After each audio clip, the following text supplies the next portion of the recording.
Добро вечер. Во ова предновогодишно издание Кот истражуваше неколку теми. Кои се и какви се дупките во Законот за јавни набавки кои ги искористуваат така наречените професионални жалители?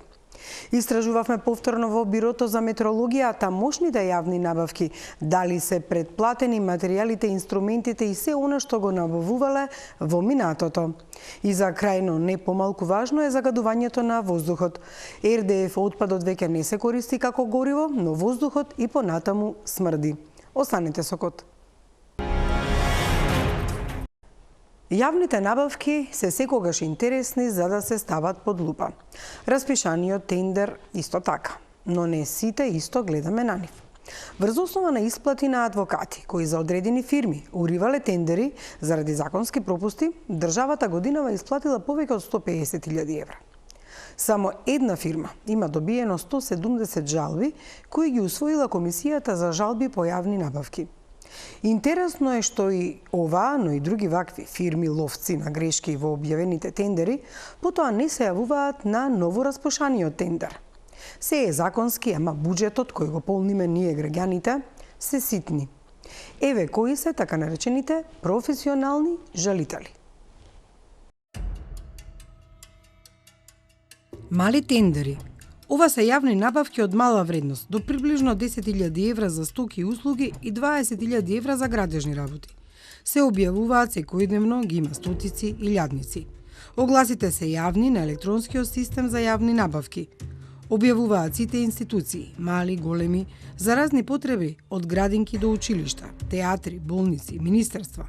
Нивното следење не е лесно, бидејќи во денот може да има повеќе, а и не секој тендер е за мали набавки.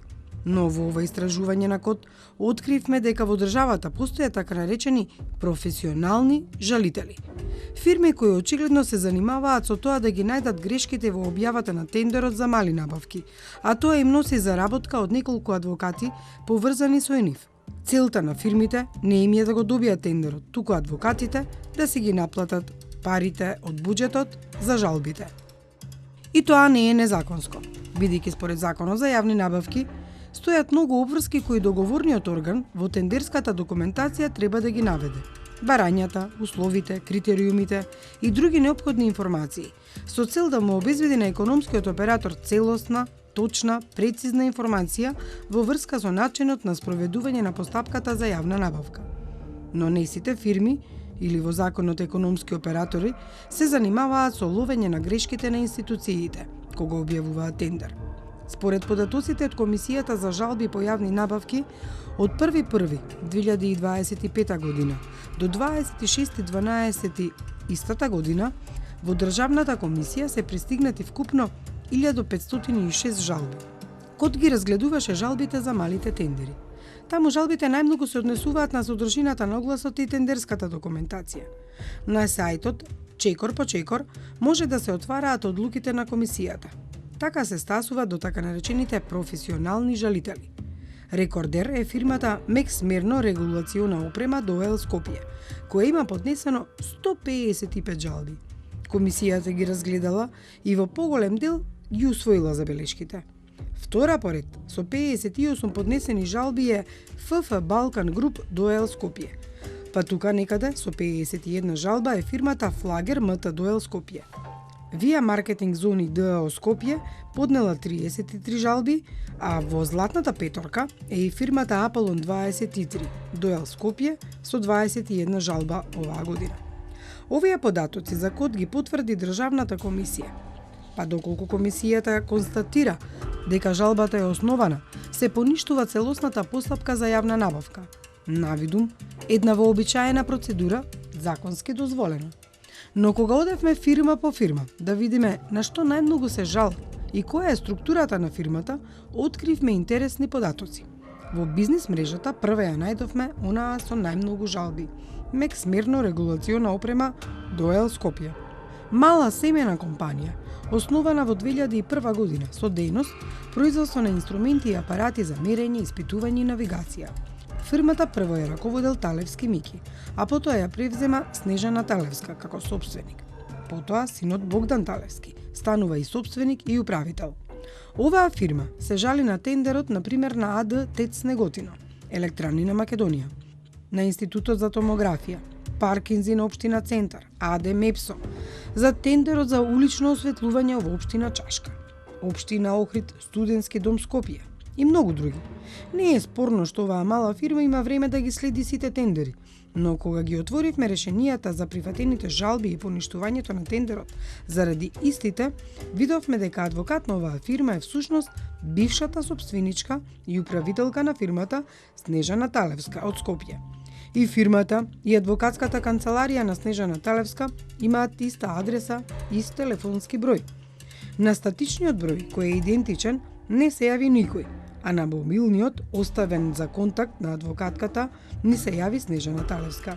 Не сакаше да даде изјава за код, но ни кажа дека разбрала оти ќе се прави емисија на оваа тема.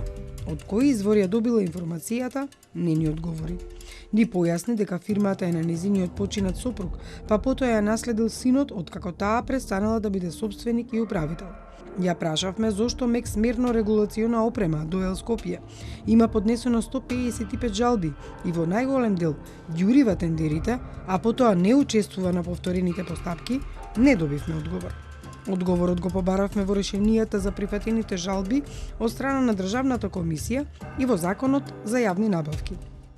Се задолжува договорниот орган да му ги надомести трошоците на жалителот во износ од 250 денари на име административна такса, износ од 12.400 денари на име надомест за водење на жалбена постапка и надомест за адвокатски трошоци во износ од 18.720 денари во рок од 15 дена од денот на приемот на решението.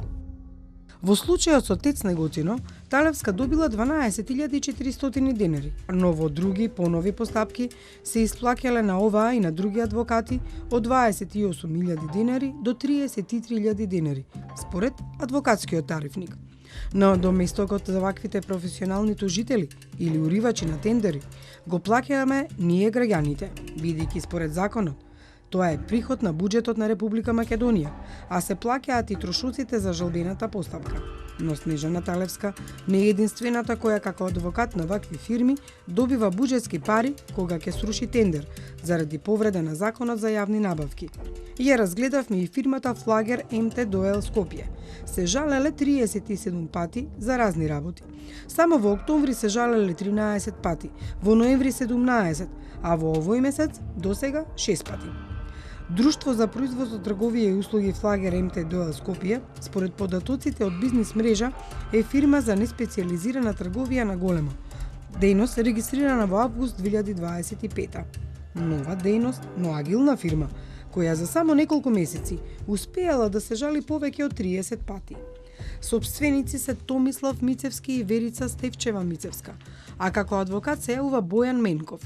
Например, се жалеле против содржината на тендерската документација изготвена по огласот за јавна набавка од мала вредност за набавка на стоки и гориво за моторни возила на договорниот орган училиштето Митко Пенџуклиски Кратово и ја добиле жалбата. Тендерот морало да го повтори училиштето, а и во овој случај адвокатов си наплатил трошоци, но и тарифата од 28.470.000 денари, како што си наплатил и од ТЕЦ Неготино за поништениот тендер за здравствени услуги на вработените.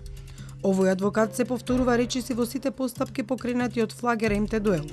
Но истиот адвокат, Бојан Менов, се појавува и како полномошник во фирмата Аполон 23 ДОЕЛ на Матеј Бошковски, друштво за трговија, консалтинг и услуги, кој има поднесено 21 жалба. И тука тендерите се урнати главно кај малите набавки. Например, во октомври е урнат тендерот на основното училиште Коста Рацин во село Подараш, Радовишко, за превоз на ученици. Адвокатот добил од школото 28.470 денари и морале да го повторат тендерот. ФФ Балкан Груп ДОЕЛ Скопје е една од рекордерите со над 50 жалби во малите јавни набавки. Фирма за трговија и услуги на Филип Фодулов. Немаме податок дали децата на вработените од Агенцијата за катастар на недвижности во Скопје добија годинава пакетчиња за нова година, бидејќи ФФ Балкан Груп во октомври го урнала тендерот, велејќи дека е незадоволна од содржината на тендерската документација. Адвокатот на оваа фирма, која се појавува како полномошник и во други фирми кои уриваат тендери, е Мија Ношпал Чорак, која ги наплатила своите трошоци во вредност од 33.594.000 денари од Агенцијата за катастар. Таа е адвокати на фирмата Via Marketing Zoni до Скопје, која оваа година им е поднесено 33 жалби. Една од нив е оспореното гориво на договорниот орган Агенција за примена на јазикот на Република Македонија, а адвокатката и овде си наплатила трошок од 33.594 денари. И сето ова е по закон. Во изјава за КОТ, Ношпал Чорак за себе вели дека повеќе од 9 години работи на проблематиката со јавни набавки. Смета дека се неопходни итни законски измени и професионализација на администрацијата која работи на јавни набавки, но и усогласување на мислењата и толкувањето на законот за јавни набавки. Ја запрашавме Комисијата за жалби по јавни набавки дали тие или институциите трпат штети од ваквите законски исплати. Велат дека мора да постапат, бидејќи според членот 166 од Законот за јавни набавки, тоа се исплати за надомест за водење на постапка, надомест за административна такса и во однос на жалбите изјавени од страна на горе наведените жалители, адвокатски трошоци за состав на жалбата. Сите овие фирми, кои што се горе наведени, жалбите ги имаат изјавено преку полномошници, адвокати. Најголем број од жалбите се уважени, па кога се поништува тендерот, договорните органи се должни на жалителите да им ги надоместат трошоците кои настанале од жалбената постапка, вклучувајќи ги и адвокатските трошоци. Штетите кои настануваат со вака изјавените жалби по однос на договорните органи се најпрво со поништени постапки за јавни набавки, бидејќи ваквите жалители не го користат правото за поставување на прашања по однос на тендерската документација со цел истата да биде променета од страна на договорните органи и постапката успешно да биде спроведена. Туку директно вложуваат жалби на тендерски документации каде договорните органи по однос на набавките од мала вредност направиле одредени пропусти при изготвување на тендерската документација и на тој начин постапките мора да бидат поништени, со што доаѓа до пролонгирање на спроведување на постапките за јавни набавки, како и трошоци кои се однесуваат на исплата на надомест за водење на постапка, административна такса, но и адвокатски трошоци, кои кај набавките од мала вредност представуваат значителен дел од сумата на самата постапка за јавна набавка. Државната комисија секојдневно добива вакви жалби и на седмиците решава по најмалку 10. Штетите кои настануваат по однос на Државната комисија за жалби по јавни набавки се најмногу во пренатрупаноста со ваквите предмети, кои значително го имаат зголемено процентот на предмети за работа пред Државната комисија. Воедно во неколку наврати Државната комисија има донесена одлука по однос на адвокатските трошоци да бидат надоместени само во одреден износ, но по вложена тужба од страна на жалителите, Управниот суд има донесено пресуди со кои ја задолжува Државната комисија со трошоците од судската постапка, а го задолжува договорниот орган да му ги надомести на жалителот останатиот дел од адвокатските трошоци. КОТ ги најде и пресудите од Управниот суд, кој во 2022 и 2023 и наложувал на Државната комисија за жалби по јавни набавки да ги исплаќа трошоците и адвокатите на овие фирми кои по разни законски основи ги уриваат тендерите. Бидејќи комисијата немала буџет за вакво нешто, донесено е решение, наместо комисијата, договорниот орган да ги исплаќа таквите трошоци. Според пресметките на КОТ, само во 2025 година, по овој основ, адвокатите на ваквите фирми заработиле вкупно преку 150.000 евра. Напоменувам дека фирмите не учествуваат на повторените тендери. Институциите сега спасот го бараат во измени на Законот за јавни набавки, кој треба да предвиди дека не може веднаш по поднесената жалба да се носи решение со кое ќе се исплаќа, туку постапката да има и втор степен. Во меѓувреме, ваквите фирми, односно адвокати, оспорија многу набавки на пакетчиња во фирми, превози за ученици, набавки на горива, вода, храна и други набавки на стоки и услуги за секојдневни потреби на државни институции. И сето тоа е по закон. Во ова издание на КОТ продолжуваме со истражувањето за Бирото за метрологија.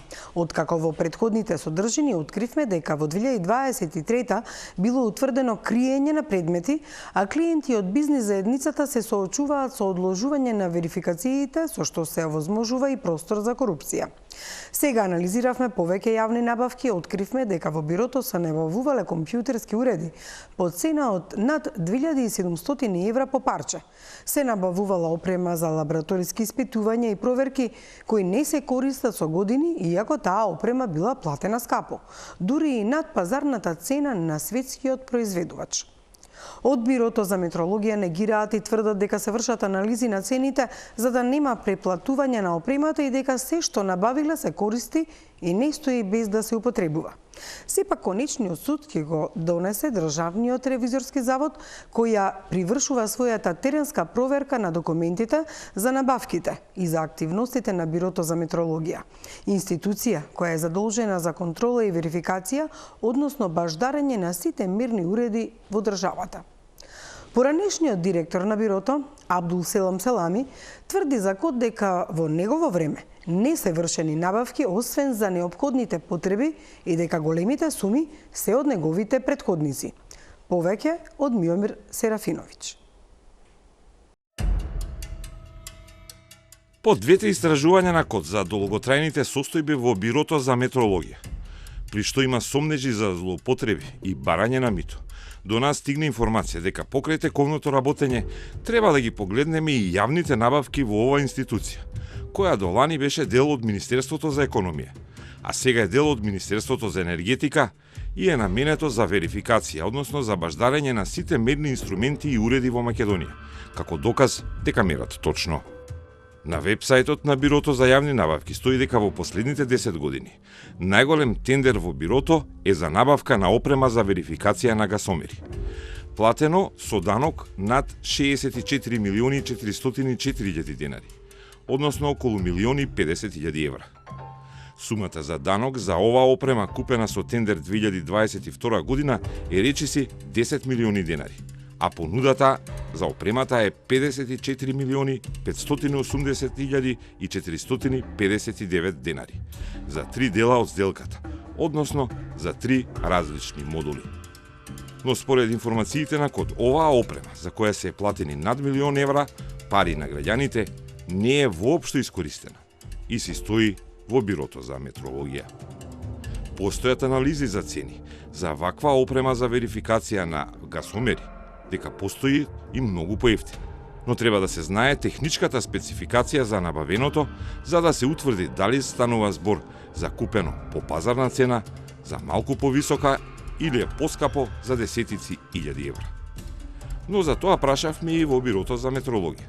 Дали ги проверуваат јавните набавки за да се расчистат сомнежите за купување на многу поскапа цена од онаа цена за која некоја опрема се продава на пазарот. Укажуваме дека сите постапки за јавни набавки се спроведуваат согласно Законот за јавни набавки и другите прописи. При планирање на јавните набавки се спроведува анализа, односно истражување на пазарот во поглед на техничките карактеристики и цени на мерните уреди и еталони кои треба да се набават. Во однос на вашите изнесувања кои се однесуваат на купување на определени уреди по поскапа цена од пазарната, ве информираме дека спроведувањето на тендерските постапки и исклучените договори се јавно објавени и во истите скоро секогаш се наведени и дополнителни елементи, како што се специјалната конфигурација на опремата, инсталација, калибрација, верификација, обука на персонал, гарантен рок и сервисна поддршка. Добавувачот на опремата е победник на тендерот на кој се пријавиле две фирми – Техноскоп и ЦМЦ. Техноскоп победил, а државата преку Бирото за метрологија ја платило сметката од над 1 милион евра за опрема која 3 години не е искористена. Интересно е што и првата понуда на Техноскоп и подоцнежната пониска цена добиена преку електронско надавање е за неколку илјади евра пониска од проценетата вредност на набавката, која освен тендерџијата, Бирото за метрологија, не треба да ја знае никој друг, а особено понудувачите. Вториот понудувач кој изгубил, пак ја надскокнал предвидената цена и барал над 70 милиони денари и го изгубил тендерскиот надпревар. Договорот е потпишан и во членот 3 стои дека опремата треба да се испорача во рок од 8 месеци по потпишувањето. Но тоа се случило подоцна, а нема информација дали била активирана банкарската гаранција, бидејќи во документацијата која најдовме на јавни набавки нема ниту податок за банкарска гаранција. Со договорот со член 4 е предвидена можност добавувачот да побара 20% аванс и тогаш треба да достави банкарска гаранција дека ќе испорача опремата во рок. Меѓу последните набавки се и две на компјутери и информатичка опрема од октомври лани. Во еден тендер има и финансиска понуда на која стои цена дека еден персонален десктоп компјутер е купен од бирото за цена од 99.000 денари без ДДВ, или за речиси 2.000 евра со платен данок. Но откривме и дека во минатото, во друг тендер, на почетокот на 2021 бил реализиран договор со кој биле купени 7 лаптопи или таблети по уште поскапа цена, по цена од 142.920 денари по парче. Тоа е цената без ДДВ. Со данок бирото пред речиси 5 години купувало лаптоп по цена од 2.750 евра. Тој тендер чудно го нема на сајтот на бирото за јавни набавки. А до податоците за цените во кои има и други екстремно скапи цени за компјутери, дојдовме преку наши избори. Вкупно за 30 компјутери, 10 лазерски принтери и антивирус биле дадени околу 71.000 евра. Тендерот бил од втора мајка, односно првиот пат бил поништен. Компјутерите се користат, ама има уште една опрема која не се користи во бирото иако е набавена, а државата дополнително изгубила и спор и исплатила дополнителни пари на продавачот. Договорот е со број 5/2017 и е за набавка за опрема за калибрација на енергија и моќност, односно за баждарење на струјомери. Договорот бил склучен на сума од 13,5 милиони денари, односно околу 220.000 евра, и вклучувал и обука за вработените во бирото. И овој договор и документи ги најде код, иако ги нема на сајтот за јавни набавки. Договорот го потпишал директорот Роберт Василковски, а требало да го финишира неговата наследничка Мерита Мустафај. Кога фирмата ја доставувала опремата, надлежниот од бирото не ја примил и поради пропуштен рок не се исплатени целосно парите на компанијата Ибис, продавачот, и им била пишана негативна референца за идни јавни набавки. Компанијата Ибис тужела и го добила бирото на суд и наместо 13,5 милиони денари добиле за 50% повеќе пари од бирото преку пресудата. А добавувачот Ибис не ја завршил обуката за тендерот распишан 2017 година. Уредот за баждарење на струјомери Zera MT310-5 е купен и не се користи. Според отворени извори на интернет, цената на еден таков апарат има голема варијабла и чини меѓу 450 и 13.000 американски долари. Односно, најскапо во денари е 680.000 денари, што е за 30 пати помалку од судската пресуда за набавка. И тоа не е се. Актуелниот директор Седат Рушани оваа година распишува нов тендер за ист таков Zera апарат за баждарење на струјомери и се набавува заедно со обука за нешто повеќе од 2 милиони денари, односно за 33.500 евра. Не се користи скапо платената опрема со милиони денари за верификација на гасомери, на струјомери, но според сознанијата на КОД, иста таква опрема не се користи и за баждарење на водомери. Таа била набавена по тендер од 2020-та корона годината, а таа опрема не била користена ниту еднаш. Македонските водомери се баждарат и верифицираат надвор од Македонија. Бирото за метрологија платило речиси 15 милиони денари без ДДВ, односно околу 245.000 евра. Секако, најинтересната лабораторија која не се користи во својата изворна форма е мобилната лабораторија за тестирање примероци на нафтени деривати, купена во март 2019 година за повеќе од 600.000 евра. Комбето со години стоеше на приватна бензинска пумпа. Беше искористено само еднаш. Пред неколку месеци е препаркирано во влезот на гаражата на Бирото за метрологија, каде КОД го сними кога го почна првото истражување. Не се користи, а анализите се прават во внатрешната лабораторија. Мобилната комби лабораторија е набавена од австриската фирма Рофа, а иако тогашната опозиција сегашна власт обвинуваше за злоупотреби и корупција, за сега нема информации за отворена истрага. До Бирото доставивме прашања за тоа колку се користат скапите лаборатории. и зошто не се користи опремата, како што открива Код. Во Бирото за метрологија нема лаборатории, еталони и опрема кои не се користат во тековната работа.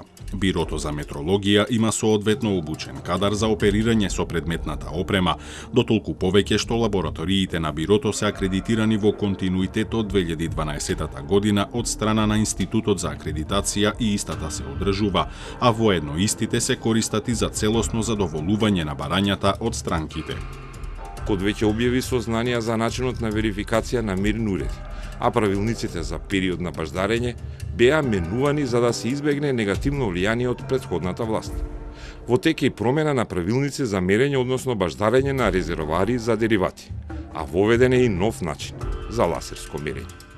Според информациите до кои дојде Код, нема македонска фирма која врши таков мерење. Па се спомнува српска компанија која нуди услуги и наплаќа за ласерско мерење на резервоарите на пумпите. А тоа поминува во Бирото за метрологија. Услугите се плаќаат на фирмата која има и скопско представништво, но засега не е познато дали има државно овластување од Бирото за да може сумата да се дели со Бирото за метрологија, односно да се уплаќа во државниот буџет, како што се правилата за македонските фирми кои баждарат мерни уреди и инструменти низ државата.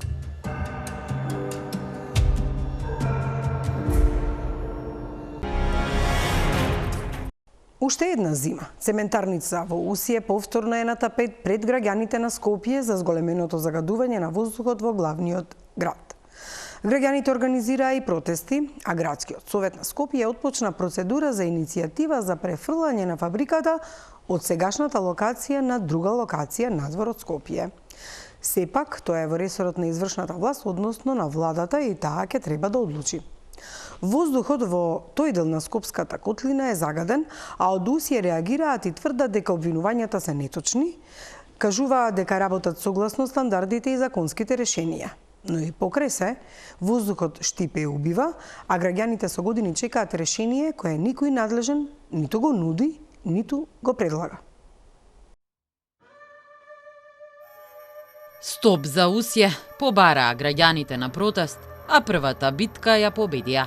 Дислокација на фабриката за смрт, како што го нарекуваат Усие, го помина првиот филтер во град Скопје. Повиците на демонстрантите против загадувањето, преточени во иницијативата на Зелен хуман град, ја слушнаа локалните власти. За демонстрантите, Усие е трујач на годината, но со нив не се согласуваат од цементарницата. Каде е вистината? Ке покажат ли новите контроли на вистина кој бил во право и ќе се најде ли Усие на нова адреса?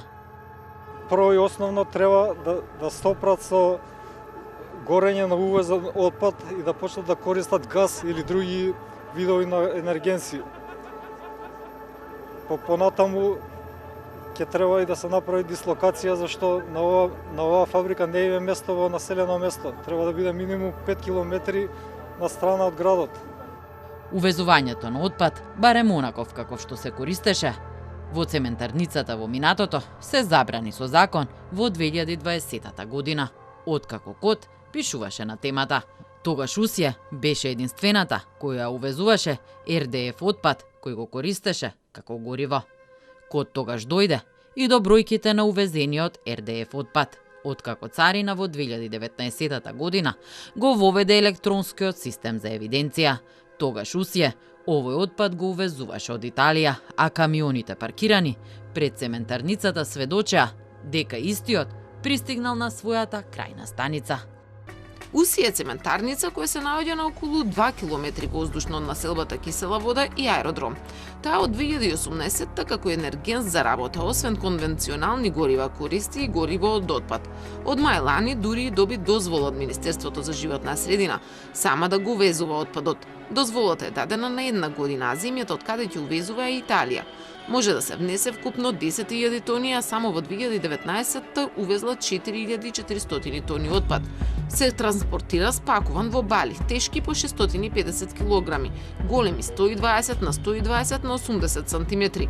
Параметрите за тоа што треба да содржи во нив, треба да ја почитуваат Базелската конвенција, која ја има подпишано и земјава, а која точно го пропишува составот во кој не смее да има опасни материи.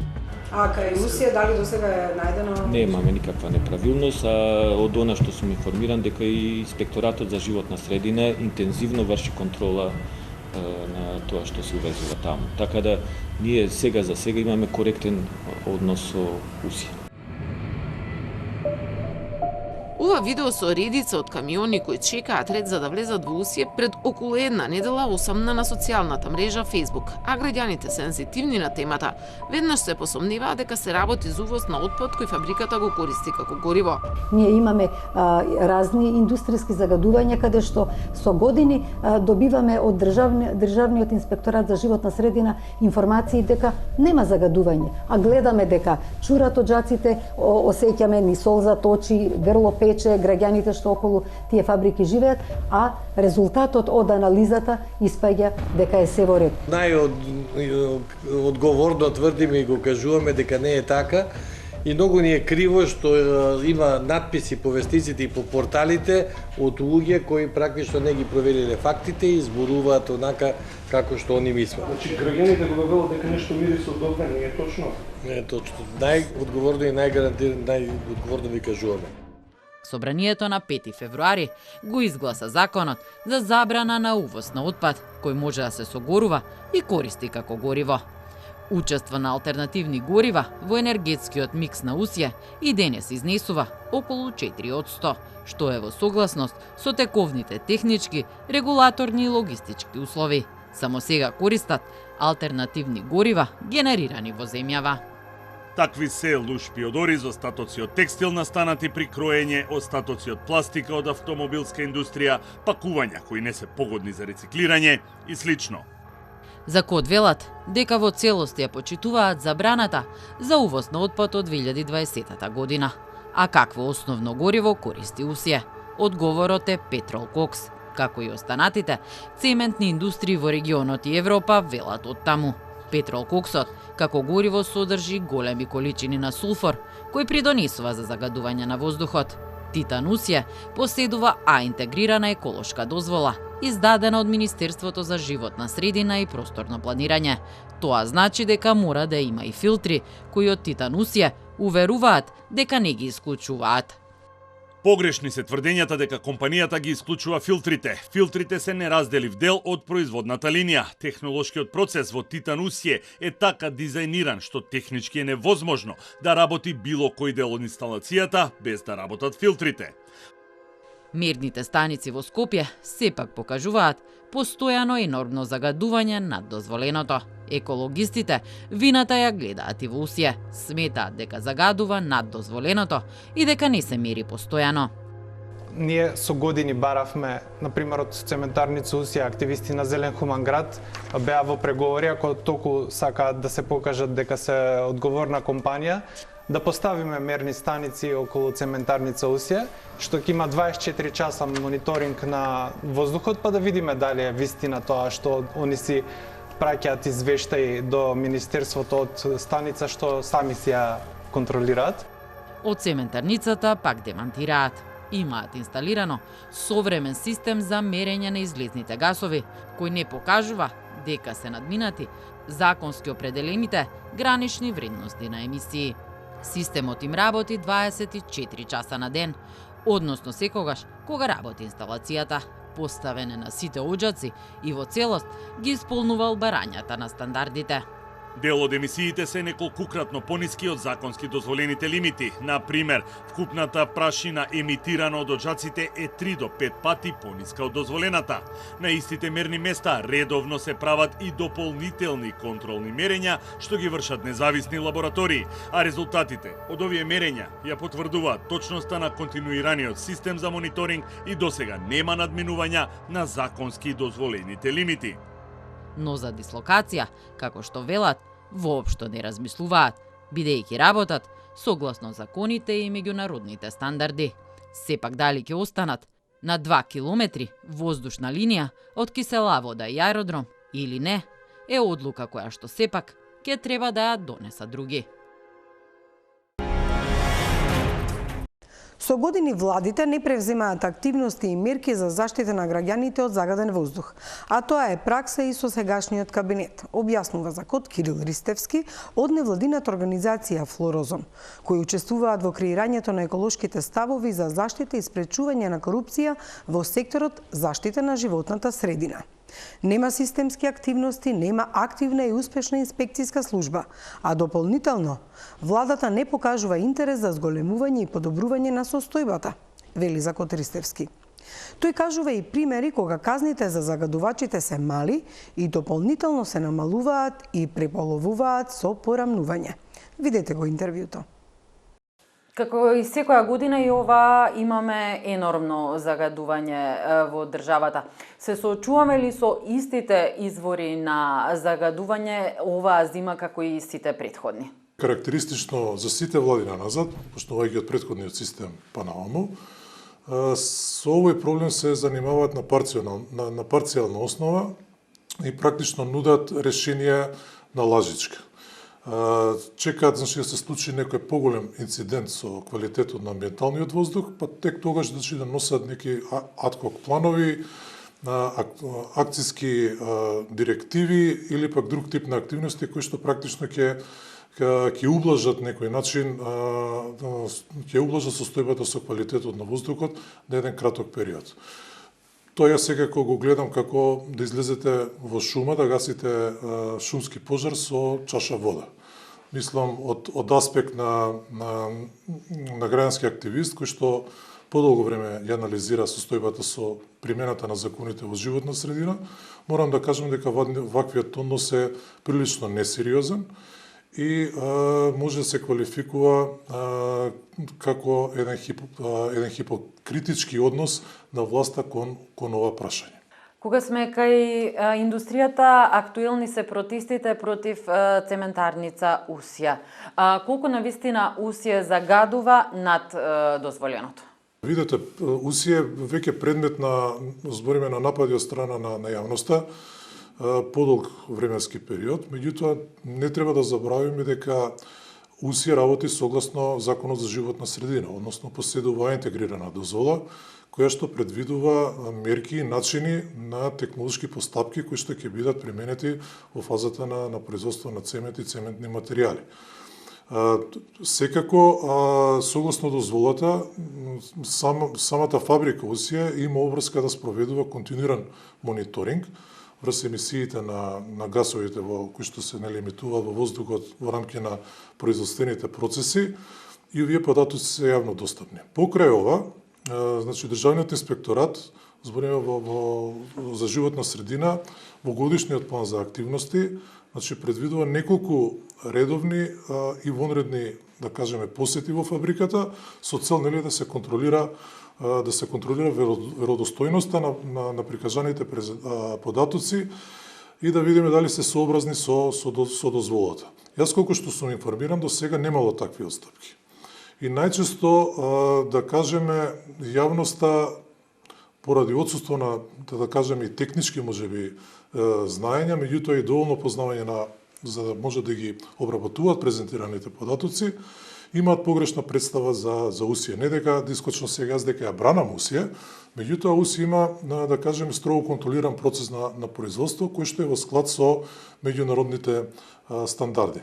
Само да кажеме дека цементарница Усија е дел од Титан групацијата, која што практично има своји постројки и фабрики ширум светот, а во Европа е застапена покрај на Балканот, во Грција, Франција, мислам дека Обединетото кралство и уште неколку земји. Секако кај нас цементара едно време користеше РДФ како погонско гориво, кое што беше увезувано примерно од, мислам дека беше од Италија. Меѓутоа, под притисок на јавноста, Министерството за животна средина и просторно планирање донесе уредба со која што се забранува увоз на РДФ, кој што ќе се користи како погонско гориво во производствени погони. Сепак, морам да кажам дека кај нас отпадот е присутен, се уште и не е доволно контролиран. Законската рамка во делот на управување со отпад е прилично широка и сеопфатна. Министерството за животна средина направи се да може овој дел, да кажеме, на законска основа да го стави во согласно со европските директиви и она се што се каже европско законодавство. И тука сме, да кажам, во голема мера прилично согласени. Она што е проблематично е доследната примена на овие законски мерки и доаѓаме повторно до прашањето на мониторинг и на инспекцијски надзор. Го споменавте отпадот. Со закон е забрането да се увезува токсичен отпад, но колку имаме увоз на штетен отпад и колку тој правилно се третира во државата? Пак ќе кажа, тука имам институционална поделеност, значи имаме мала фрагментација во овој дел, затоа што зависно од типот на фракции на отпад што се увезува или извезува, имаме различни институции кои што се надлежни врз мониторингот. Пред се тука централно место при увозот има Царинската управа, која што е должна да на периодична или на редовна основа да врши испитување и квалитет на она што е пропишано како увозна декларација и она што практично се носи кај нас. Тој дел е веќе и од страна на истражувачките новинари претходно елабориран со проблематичниот мазут за загревање на јавните установи и констатирани се конкретни прекршоци, изигрување на законот, предмет на корупција. Мислам дека тука беше и формиран, не знаеме до каде е целокупниот процес завршен. Меѓутоа, кога ќе дојдеме до инспекцијскиот надзор, тоа е практично последната алка во сензирот на управување со животната средина и тоа што се вика квалитет. Меѓутоа и покрај тоа што е последна, морам да кажам дека тука и највеќе потврлуваме како општество и практично се однесуваме прилично неодговорно кон ова прашање. Има ли капацитет според вас Државниот инспекторат за животна средина кој е надлежен да се бори со загадувачите да ја врши својата работа согласно потребите? Државниот инспекторат за животна средина направи пред неколку години предлог систематизација согласно нивните потреби, потребите на стопанството. Во моментов имаме само 15 државни инспектори, а таму се предвидени, мислам дека беше проеката околу 52 да бидат. И покрај тоа што се упати апел и до Министерството финансии и до владата да интервенира во овој дел, да се вработат нови инспектори, сепак бројката остане иста. Од друга страна, пред 3 години поточно се донесе нов закон за инспекцијски надзор во животната средина, кој што практично го доуреди просторот, односно начинот на вршење на инспекцијски надзор и посебна улога им даде на локалните инспектори. Самиот закон предвидува секоја општина да има, да кажеме, посветен инспектор за животна средина, кој што ќе работи исклучиво во таа област. До сега од 82 општини, 45 општини имаат само назначено инспектор за животна средина, што укажува за, не само за капацитетот на локалната администрација, туку и збориме за она што се вели политичка свест и одговорност да се реши определен проблем кога станува збор со заштитата на животната средина. Секако дека државниот инспекторат покрај човечки нема ни материјални ресурси, како финансиски, така и технички. Па често се наоѓаат во ситуација да мора да палат и собствени возила за да излезат на терен да направат увид кога имаме некој инцидент со животната средина, што е недопустливо. Да не правиме муабет околу техничко-технолошките средства во делот на констатација на определени состојби на терен, кога станува збор за нарушување на одредени состојби, па се до водење на самите постапки. Го спомнавте и мазутот. Знаеме дека најголем дел од државните институции, односно и градинките, болниците и така натака, се уште се греат на мазут. Како државата која што од една страна вели дека ќе се бори против загадувањето, од друга страна не се справува со начинот на кој што се греат овие институции, кои што реално придонесуваат за загадувањето? Кога зборам за амбивалентен однос на владата, не збориме на ова, за сите влади во континуитет назад. Токму мислам на ова. Значи, ние се уште имаме јавни установи кои што користат мазут и друг вид на гориво за загревање.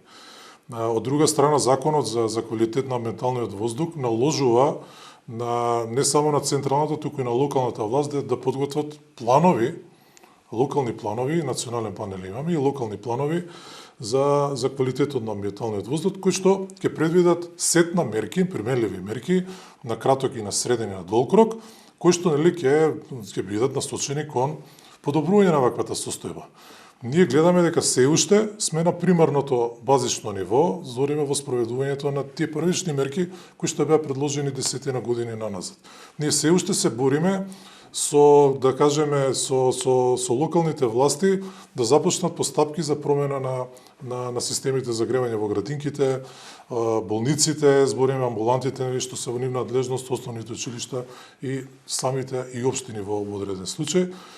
Што подитно мора да се менува, затоа што, да кажеме, стандардите за квалитет на животна средина не се само обврска, кои што се преземени од страна на Европската Унија, туку се обврска и кон нас како граѓани на оваа земја, како даночни обврзници и исто така кон идните генерации.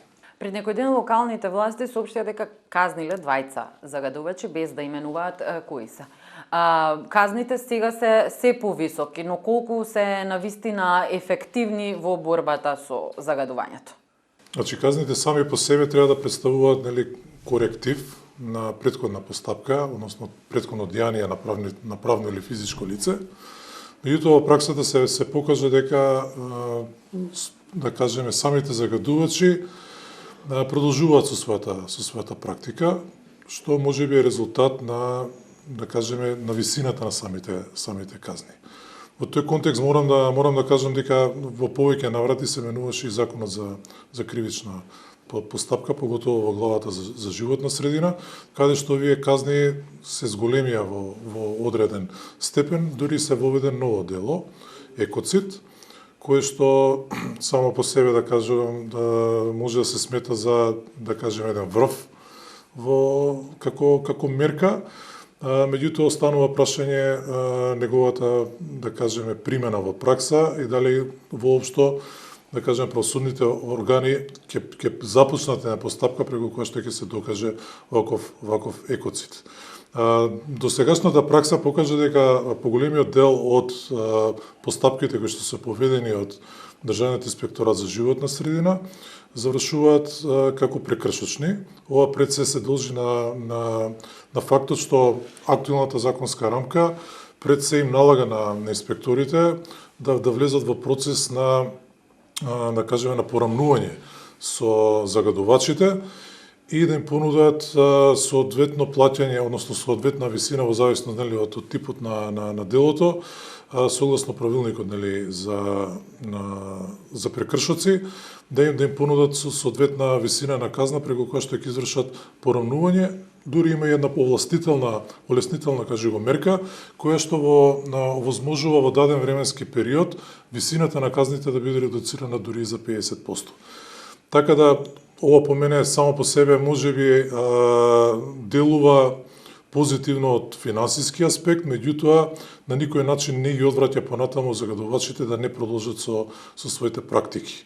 Ова секако би требало да се измени во иднина и овие, да кажеме, парични казни да бидат можеби повисоки и построги и да бидат јавно објавувани со цел да се превенира понатамошна пракса од страна на правните и на физичките лица.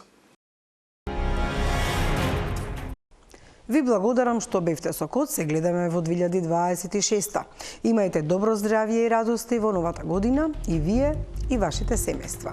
Пријатна вечер.